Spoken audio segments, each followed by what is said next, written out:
I went on watch at 8 o'clock on that Sunday night, the 14th of April, along with Moody, who was the 6th officer, and we went on the bridge with Mr. Murdoch, the 1st officer. It was a clear night. There was no signs of any fog.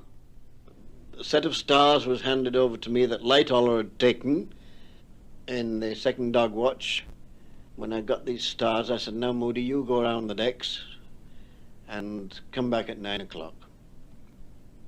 I don't know whether the captain came up before 9 o'clock or after 9 o'clock, but anyway, I didn't leave the bridge until after 10 o'clock. Having worked the stars out, and when the captain came up, I showed him the position on the chart. She was just over 20 miles ahead of the dead reckoning. And at 10 o'clock, I told Moody to take over the bridge, and I reported to the 1st officer that I was going round the decks. It was the customary thing. At the time when the iceberg was reported from the crow's nest, when they struck the bells, I was sitting in my cabin having a cup of tea, and immediately got up and walked along to the bridge, about 60 feet away on the same deck. I was about halfway between the officers' quarters, the entrance to the officers' quarters and the bridge, when the crash came, and it didn't break my step. She was doing full speed, and it didn't break my step. And I got to the bridge, and the captain had evidently arrived about the same moment, and I heard him say to Murdoch, what's the matter, what have you stuck? He said, "We've stuck an iceberg, sir." He said, "I'm going full speed astern, sir, on the port engine." He swung her head round towards port, and she was on the swing, and that's why she was torn underneath. She was penetrated in 6 compartments. Well, whilst the captain was talking to Murdoch at the starboard wing of the bridge, I slipped down to go forward and have a look to see if I could find any damage. Nobody told me to go. You had to go down about 4 bridge ladders, you see. And I went forward to the entrance to the 3rd class. These 3rd class passengers, Southern European people, were streaming up on deck, and I went down below. I think it was 2 decks down, as low as I could go without removing any hatches or anything. I went down to the 3rd class, crossed over to the starboard side, and I walked along there and looked in the cross passages. I couldn't hear any noise. I couldn't see any damage. And I eventually came up on deck again. As I was emerging on the deck, some of these men were on their way back again to their beds. And there was one man had a piece of ice, and I took it away out of his hands, wondering where he got it from. And I spoke to him in English and tried to make him understand that it was nothing, there was nothing the matter. Go down and go to bed and go to sleep again, you see. And I took this piece of ice and walked along the upper deck on the starboard side to see where the ice came from. And there, just inside of the ship's rail, there was a powdering of ice running along as though she'd compressed it. There was no wind, you see, and it would fall inboard. I came up onto the bridge again and reported to the captain, "I've been down below, sir, right down as far as I could go without removing hatches or tarpaulins or anything, right through the 3rd class accommodation forward. And I don't see any signs of any damage, not even a glass port broken." He said, "Did you see the carpenter anywhere, Mr. Boxhall?" I said, "No, sir, I didn't." He said, "I do wish you would go down and find him and tell him to sound the ship round for and let me know right away." Well, I didn't get down all the ladders down to the foredeck. I met the carpenter coming up, absolutely out of breath, and he said, "Mr. Boxhall," he said, "the forepeak hatch is blown off, and number 1 tarpaulin is ballooning up." He said, "She's evidently making water fast." So I said, all right, go along, Carpenter. The captain is on the starboard wing of the bridge, and tell the captain. I didn't get down to the foredeck because I met a mail clerk coming up. And he said, Mr. Boxhall, the mail room's filling. So I said, oh, carry on, and you'll find the captain on the starboard wing of the bridge and report to him. I said, I'll go down there and have a look. So I continued on my way down to the mail room. I tried to go into the first class entrance from that lower deck, from the foredeck. But they'd got the watertight door closed. I had to come up all these ladders and go up over the promenade deck and then down through the main saloon entrance, where I found the band was beginning to tune up. And I got my way down to the mail room, and I got down as far as the sorting room. And all the mail clerks were there pulling letters out of the racks. And I was standing on the top of a companionway from the sorting room down to the handing room. And I saw a bag floating by. I instinctively stooped down to try and pick it up. I just couldn't reach it. I realized then that it was serious. So I started to come back again. When I got to the first-class passenger accommodation, I met one of the assistant stewards. And he said, Mr. Boxhall, shall I send some men down there? I said, I think you'd better not. I'll go up and report this to the bridge, and we'll send down and let you know. As I came up through the top lounge where the band was, they were playing Alexander's Ragtime Band. And I got back to the boat deck and saw the captain. And I told him, I said, the mailroom's filling, sir. Should I send a distress signal? And the captain said, I've already sent a distress signal. What position did you send it from? He said, from the 8 o'clock DR. Well, I said, that was just about 20 miles ahead of that, sir. If you like, I will run the position up from the star position up to the time of the contact with the iceberg. And because I said she was about 20 miles ahead of her position, amended this position and took it on to the wireless room. And Phillips, the wireless operator, was bending over his instrument, the telephone, holding the telephone. He says, I'm in contact with the Carpathia. Well, I put the amended position down on the desk, and I said, now send that amended position. Do you understand? He said, yes. Well, I said, send that off right away. And that was the position that the Carpathia came to. And I worked on the boat covers, taking off the boat covers on the boat deck, when I heard the crow's nest report a light on the starboard bow. Well, I went on the bridge right away. I found this light with my own glasses, but I wanted the telescope to define what it was, and I realized then that it was two mast headlights of a steamer below the horizon. And the lights were very close, and I went back and told the captain, there's a steamer in sight, very nearly ahead, but slightly on the starboard bow. And if she continues on her course, she'll pass close to us down the port side.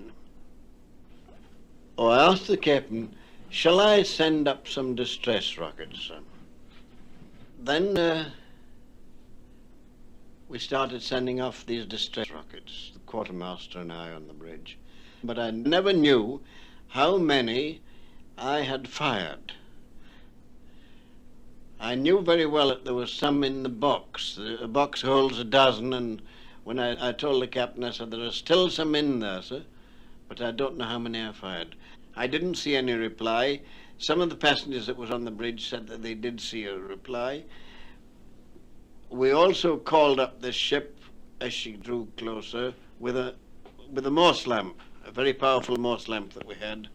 And eventually this steamer approached and approached until you could see all her lights with a naked eye.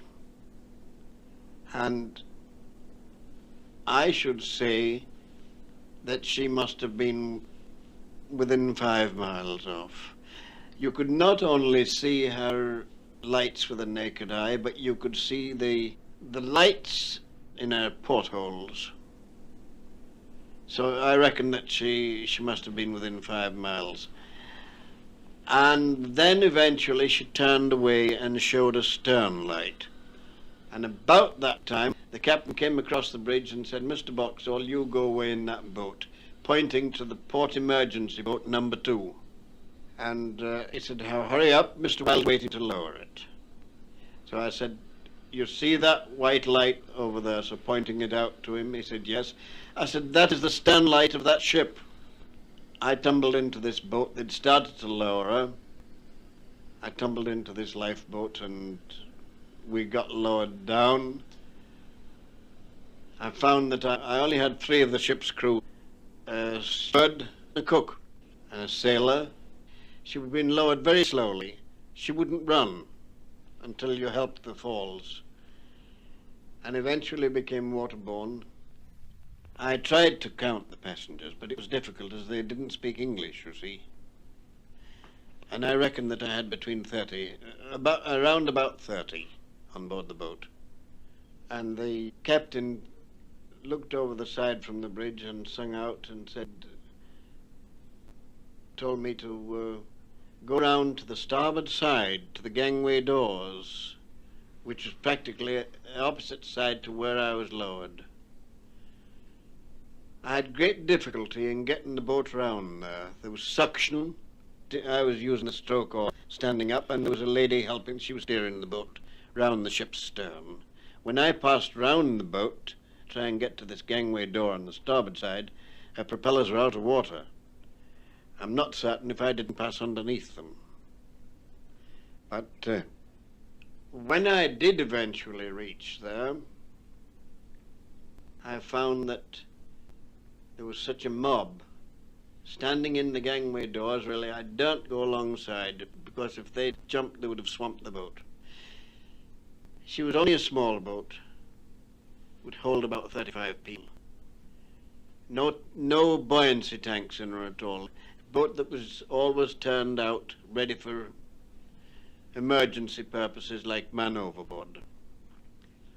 However, I decided that it was not, that I daren't go alongside again, and I pulled off and laid off until I pulled away about a quarter of a mile, I suppose. And I couldn't, what struck me as being strange, that all the other boats, I couldn't see one of them. Long before I left the bridge, a telephone message had come through from the first officer who was aft. He'd been lowering all the starboard boats, and he'd told the quartermaster aft to report to the bridge that all the starboard boats had gone. That's a long time before I left the ship. Well, those boats must have pulled around to the port side, which was really the south side. And I was on the starboard side, on the north side of the ship, all alone. I couldn't see a boat anywhere. That is when I burnt the green light to try and attract the other boats, but I never found them. The sea was perfectly smooth when we left the ship. Every star in the heavens was visible, but there was no moon, so it was dark. And well, everything was very peaceful, no wind, and no moon, stars, smooth water, until after about an hour the wind got up and there was a little sea. For a long time we didn't move the boat when we laid off on the starboard side. You could see by the arrangements of the lights, all the lights were burning, and you could see that she was going down. You could see that her stern was getting pretty low in the water. She was certainly going down, there was no doubt about it then. And well, we got away clear of the ship, and we just laid on the oars until eventually they realized that she'd gone, and we heard all the screams.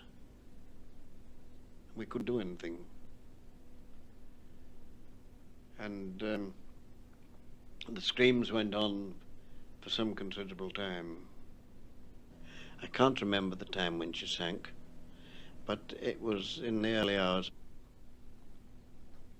I didn't see any ice whilst I was in the boat, but I could hear there was a little breeze sprang up before we got to the Carpathia, and I could hear the water on the ice, field ice or whatever it was. But I never saw any ice until after we'd been picked up by the Carpathia. Eventually, we saw a rocket go up, and it turned out to be the Carpathia. So she'd seen my green light that I had burnt. So I burnt another one. And eventually, she steered for the position that I was in. And consequently, I was the first boat picked up. People on the Carpathia told me that it was about just before 4 o'clock, about 5 minutes to 4, I think. I got alongside there, everything was ready, derricks was hoisted, derrick falls had bowlines in them, and there was ladders over the side. Absolutely everything had been done that was possible to be done. And the captain kept sending down to know if there was an officer in the boat and send him up at once.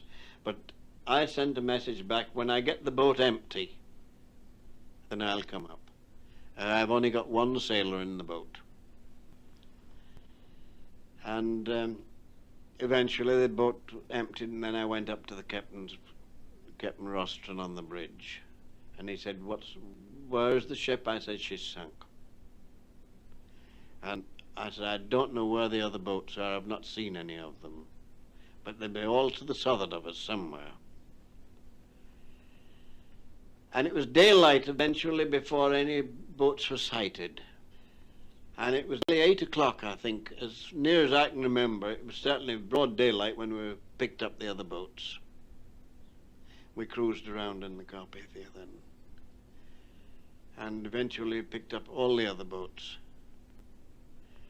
And some of them were hoisted and left in their davits, and some were turned in and put on the deck. We steamed over the ground in the daylight. The Californian, she appeared. I don't remember seeing any other ships. The captain was going to put his officers on watch and watch. So we Titanic officers, the juniors, that was Moody and Pittman and I, we went on watches. We took soundings because we got fog all the way into New York.